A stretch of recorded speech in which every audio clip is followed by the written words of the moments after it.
একটি দেশের স্বাধীনতা কেবল তার পতাকায় নয়, নির্ভর করে তার ভূখণ্ডে জনগণের সম্মতিতে আর জাতীয় নিরাপত্তা ব্যবস্থার উপর। কিন্তু আজ বাংলাদেশের এমন এক ষড়যন্ত্রের জাল বিস্তৃত হচ্ছে, যেটার মূল কেন্দ্র হতে পারে এই আরাকান করিডোর। আমেরিকান সেনাবাহিনী ট্রেনিং নিতে আসছে, ঠিক আছে, কিন্তু প্রশ্ন হলো আরাকান আর্মির এখানে কাজটা কি? আমরা কি সত্যি জানি কি হচ্ছে? একদিকে মার্কিন সামরিক উপস্থিতি, আরেকদিকে মায়ানমারের বিদ্রোহী গ্রুপ আরাকান আর্মির বাংলাদেশে আগমন। এটা কাকতালীয় নয়। এই দুই শক্তির একসঙ্গে থাকা মানে হলো একটি হাইব্রিড করিডোর তৈরির পরিকল্পনা, যার ভিতরে রয়েছে মানবিক সাহায্যের ছায়ায় সামরিক ঘাঁটি তৈরির স্বপ্ন। এটা কি শুধুই প্রশিক্ষণ, নাকি শুরু হচ্ছে একটি কল্পিত সংঘাতের বাস্তবায়ন?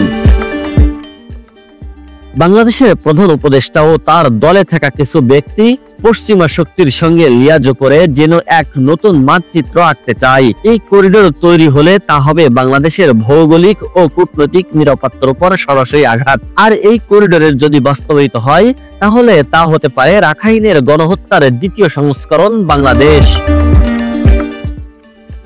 মুসলিম গণহত্যা তো আরাকানে হয়েছেই বা হচ্ছে, এবার কি তার সীমান্ত পেরিয়ে বাংলাদেশে ঢুকছে? আজ সেনাবাহিনীর প্রধান নিজেই স্পষ্ট বার্তা দিয়েছেন, বাংলাদেশের জনগণ সামাজিক মাধ্যমে সরব, কিন্তু কিছু প্রভাবশালী গণমাধ্যম চুপ কেন? আসলে ষড়যন্ত্র সবসময় শুরু হয় নীরবতা দিয়েই, তারপর আসে বাস্তবতার কষাঘাত।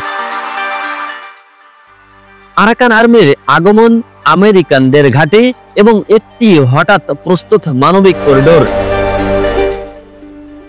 আমরা যদি এখন না জাগি, এই ষড়যন্ত্র বাস্তবে রূপ নেবে।